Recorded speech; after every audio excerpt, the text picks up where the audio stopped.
Well, I promised you I'd tell you all about my days of sailing when Brenda owned the boat and I paid for the slip and we shared the boat. And that was really fun days. My husband Chuck was very busy. We had met working in the emergency room. He was he worked as a detail officer.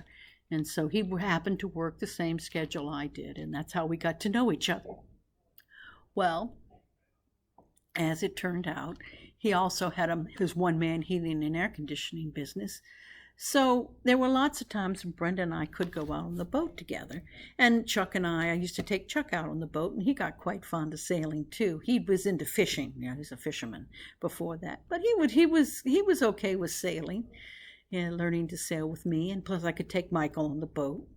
And so Michael learned to sail. So we had a good time. But I remember one day, Brenda and I, we had to go to a different marina because there were no slips we could afford in West End Marina, which is where the gale force was. So we went to another marina by New Orleans International a little New Orleans airport, which actually was the private plane airport.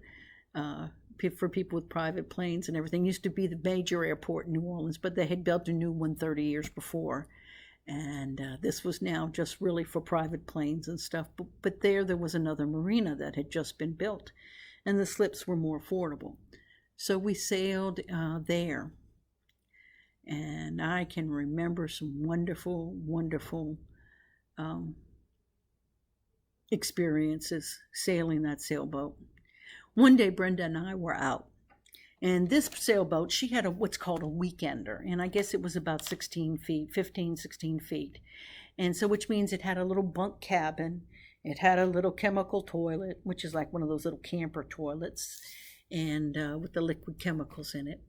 And not very fancy, but certainly nice. And and it had a little motor on the back. Because I have to admit, going in and out of a marina, the marina usually wanted you to maneuver with a motor. The motor wasn't very big, maybe 15 horsepower or something, just enough to putz around and get you out in and maneuver in and out of the marina, and then you could put up your sail and sail. I didn't like the motor. It made noise. When I was sailing, I can remember it seemed like being at work or dealing with things would be so stressful. But then I'd go step on that little boat, motor out, turn off the motor, put up the sails. And in 20 minutes, it seemed like I was 1,000 miles away. The peace, the beauty. Oh, it was wonderful. The great thing about Lake Pontchartrain is it was so big. You could just pick what was a good point of sail and sail. You didn't have to work hard at it, or you could work hard at it, depending on what you wanted to do. Well, we enjoyed sailing. Brenda and I would go out a lot when Chuck was working his 2 jobs, and we had a good time. But I remember one day, just as we were motoring into the marina, the motor gave out. And of course they have all these rocks and everything at the breakwater surrounding the entrance to the marina to protect it from waves. And I'm going to sit there and I'm going to get this motor started. So I start pulling on it, and it's one of those pull start motorboat engines, and I'm determined, and I mess with it, and I pull it, and I pull it, and I pull it, and it's not working. I can't get it to start. And another boat comes up to us, and the guys, they're in a power boat, and they said, "You want us to give you a tow?" And no, I got this. And I'm standing there, and they're watching this mad woman yanking on this cord, fussing at the motor, and all the while we're drifting closer and closer to the rocks, and I'm just pulling on it. They said, "You sure?" I'm sure, because it has become me versus this motor, and I'm gonna do it, And then I'm pulling, and finally Brenda said, "Kathy, give it up. My fiberglass boat is going to bust up on these rocks if you don't accept that tow." Oh, reality check. This is a lesson for life. So we tossed them a line, because it turns out it's better if you give your person who gives you a tow a line than if they throw you their line. It's something about marine law and whether or not they can charge you a tow fee. I don't know, but it's just what we were taught, so it's what we did, and they towed us in. I learned a lot from that. That is a real life lesson.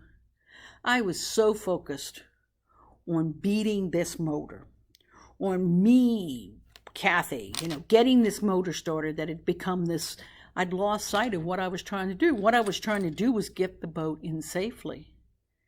And here I am so fighting with the motor that I lost track of the real issue, keeping the boat safe. And I was willing to let it bust up on the rocks if it wasn't for Brenda stopping me, and because I was too stubborn to accept that tow. I've thought about that a lot, and actually that's become a little bit of a life. That was the life lesson for me. You may have read about it sometime. I've actually written it in one of my devotionals. That sometimes we can get so caught up in fighting this problem and winning this battle, we forget what we're fighting for. And there was another way to accomplish it. The same goal, the same end. And I was too stubborn to accept the help. Almost too stubborn, but Brenda woke me up. That's a good friend who's willing to tell you you're acting stupid when you're acting stupid. But the point is, we got in safely that time. Probably the best trip I ever took on a sailboat was a weekend trip I took. Oh man, it was wonderful. We took a weekend trip out to Cat Island. Now, the thing is that Lake Pontchartrain, I tell you what, I'm going to put in a map. I'm going to cut in a map and show you. So just take a pause right now. And I've learned how to do a little bit of editing. So I'm going to show you a map of where I went. Well, I wanted to show you some pictures of the boat that Brenda and I had. But lo and behold, when I searched for my pictures, I have misplaced them. Of course, I've only moved a half a dozen times since then. So this is off the internet, and this is the size of the boat that Brenda and I had. And if you look, here are the this is the mainsail right here. Oh, excuse me, I have to use the laser pointer. This is the mainsail. This is the jib. It's a small boat, but it has a little companionway, and if you go forward, there is a little, there's a V-berth, which is probably as big as at the feet of about a double bed, and so you can sleep there. And this is the size of the boat, but the shape, the bow and the stern of this boat aren't like ours. Instead, I have this picture. This is like the bow and stern of our boat, and here we have somebody steering, and this is very, very similar. It's not a particularly big, big area here in the cockpit. We had a small 9.9 horsepower outboard motor that sat right here, and that allowed us to be able to, we called it it's a little putt-putt, they called it, and it would help us maneuver in the marina, and also if we were out and the wind died down, we got becalmed, then and gave up waiting on the wind, we could crank up our little motor and get going. So that's this is very much the size boat that we had. Now I want to tell you about the trip we took.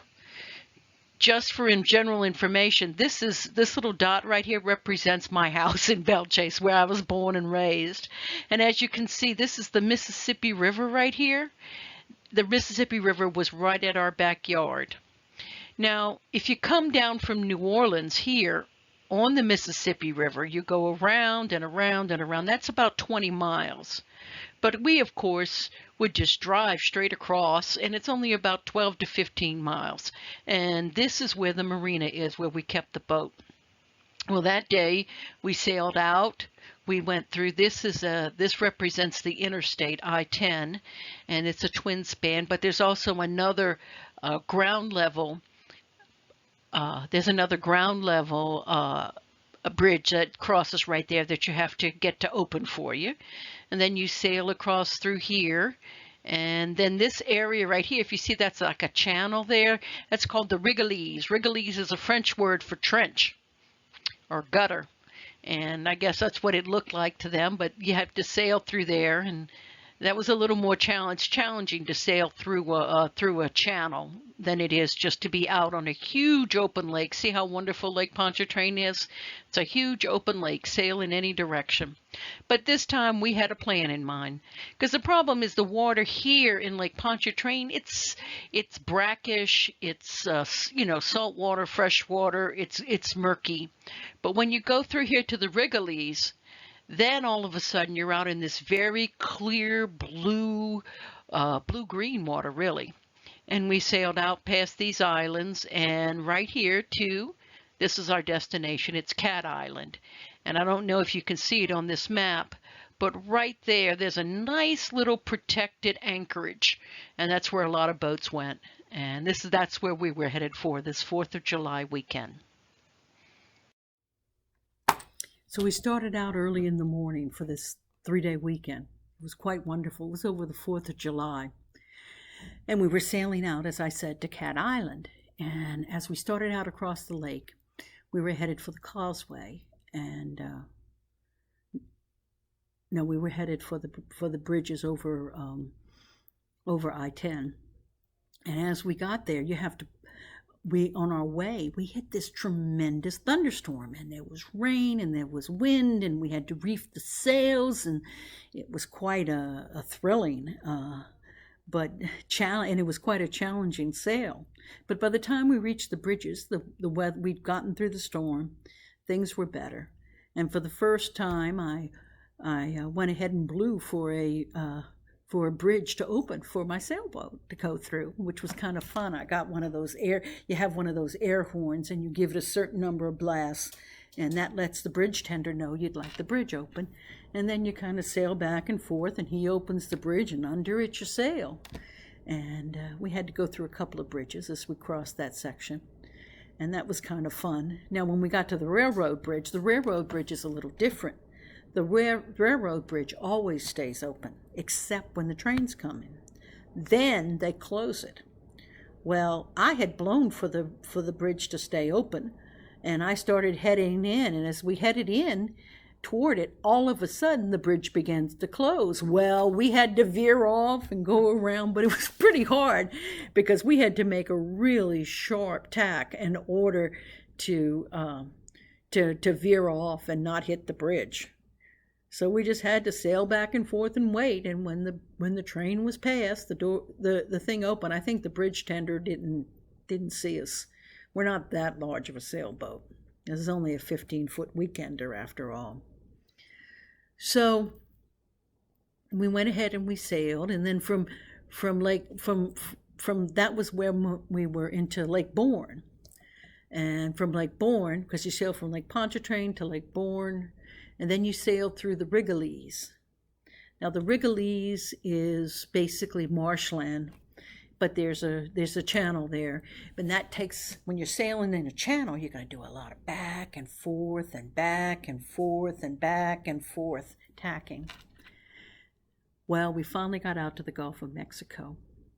And the water changes dramatically, and it turns this beautiful clear blue, like you think of, greenish blue, like you think of, in Caribbean movies and things, like the water off the coast of Florida, with a lot of clarity, and it's quite lovely.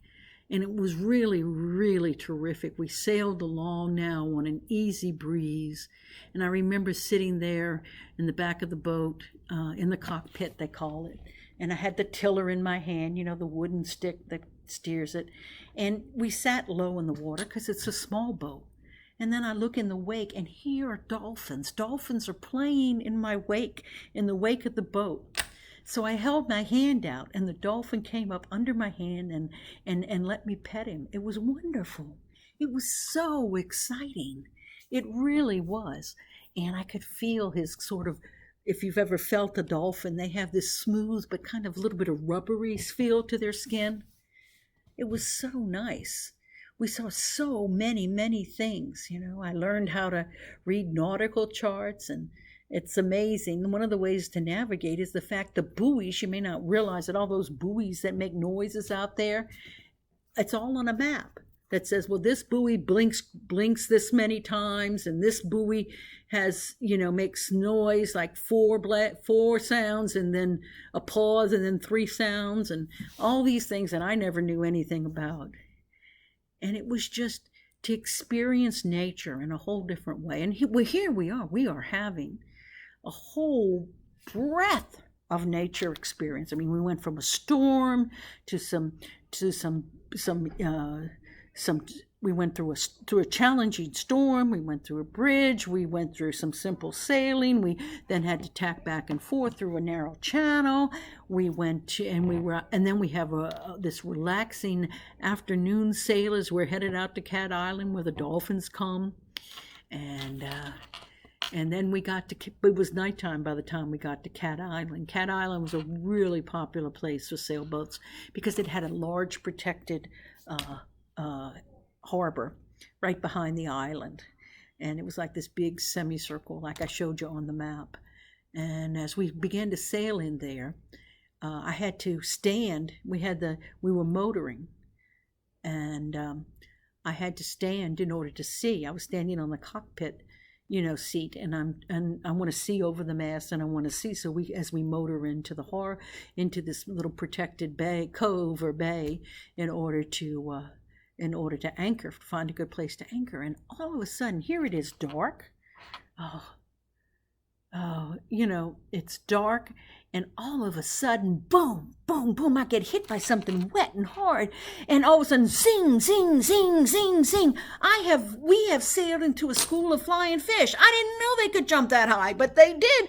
They hit me on the legs, and I'm standing up on the cockpit of the boat, and they're hitting me, boom, boom, boom, boom. I just didn't know what it was at first.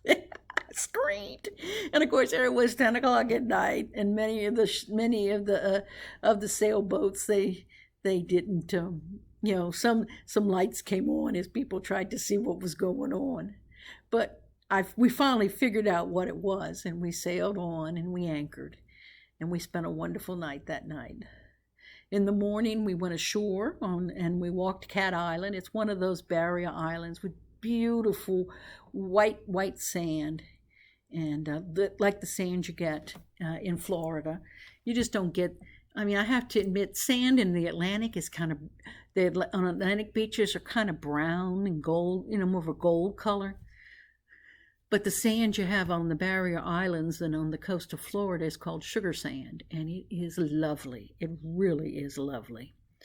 And we went ashore, and we walked the island beach, and it was very, very nice, and that's where we spent the 4th of July.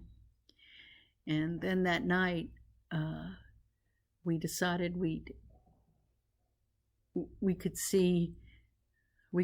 that night the stars were out. It was absolutely clear, and the stars were gorgeous. You probably do. Those of you who know, when you get away from the lights of the city, when you get out like that, you see stars like you never saw them before. It was just wonderful, and I so enjoyed it. And then off in the distance, over one of the towns, probably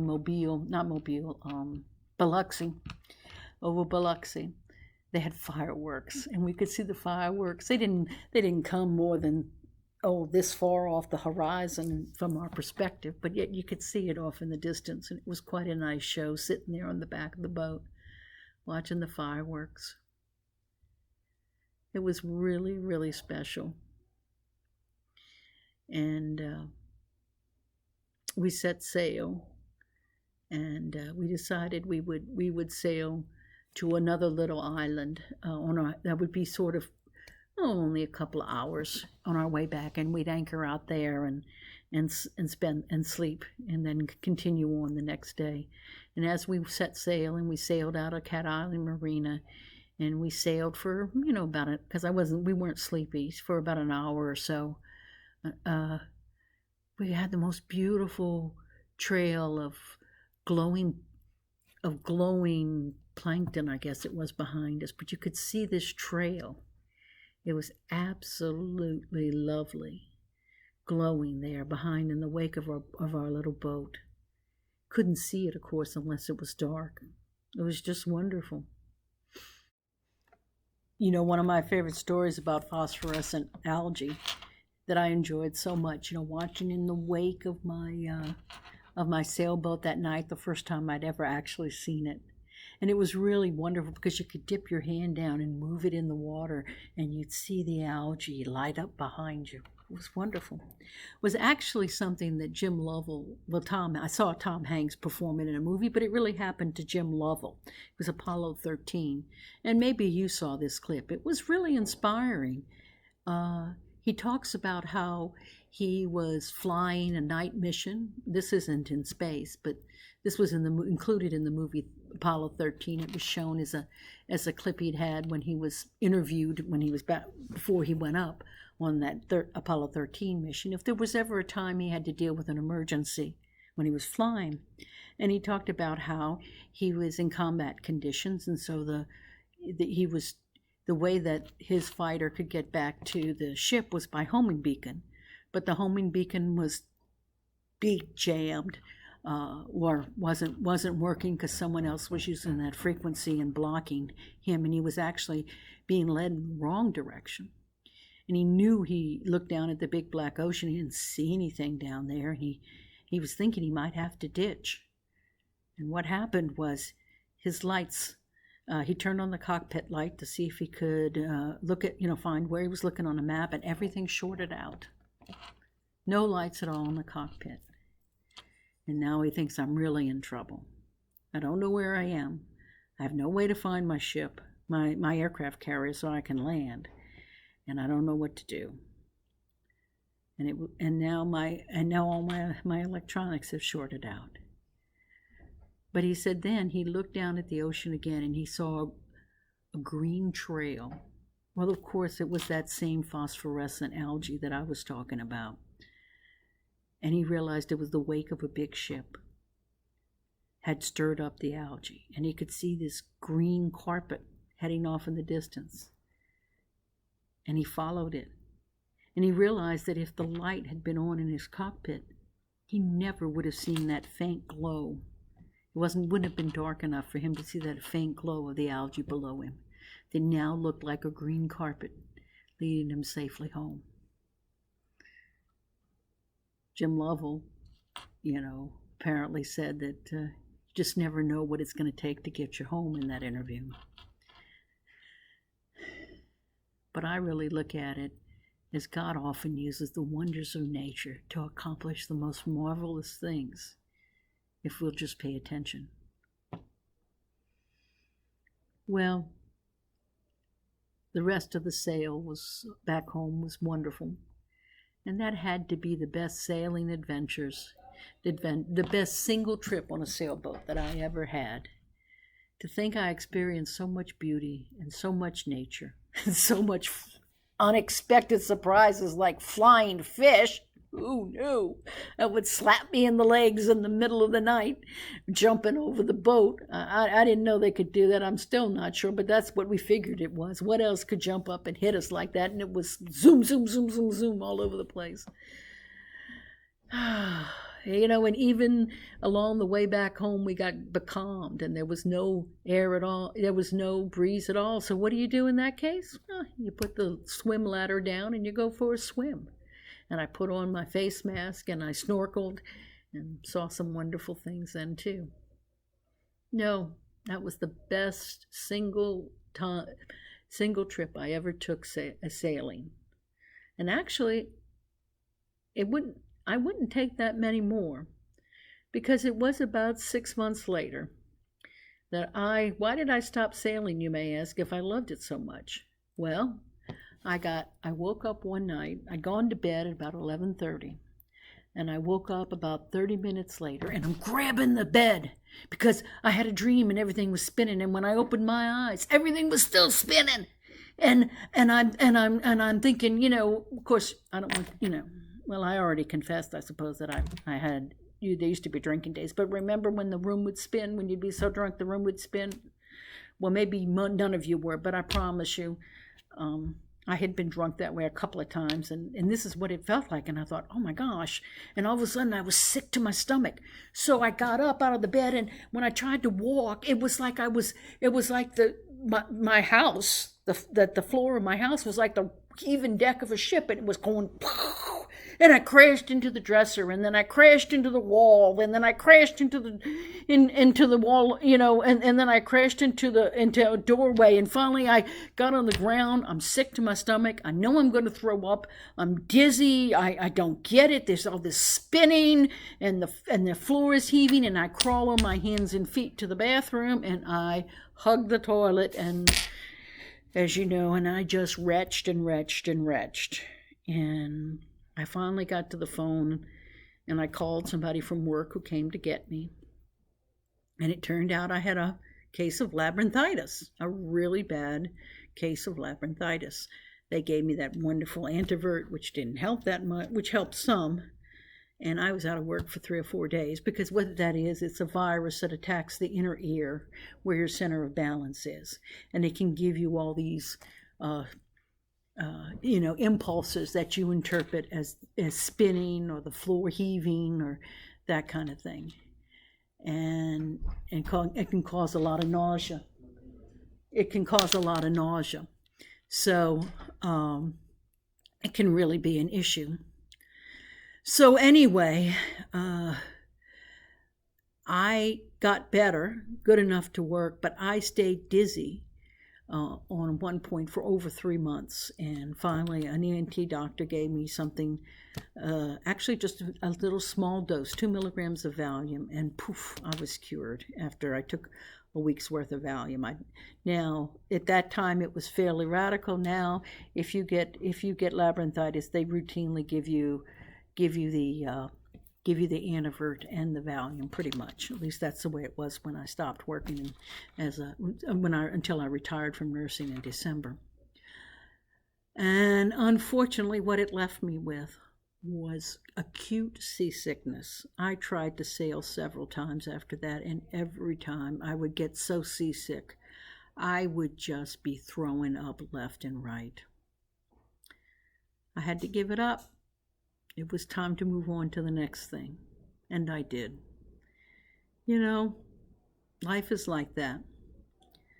I remember there's an old preacher story about a woman who was asked what was her favorite scripture passage, and she said, that's easy. It's mentioned hundreds of times in the Bible, and it came to pass.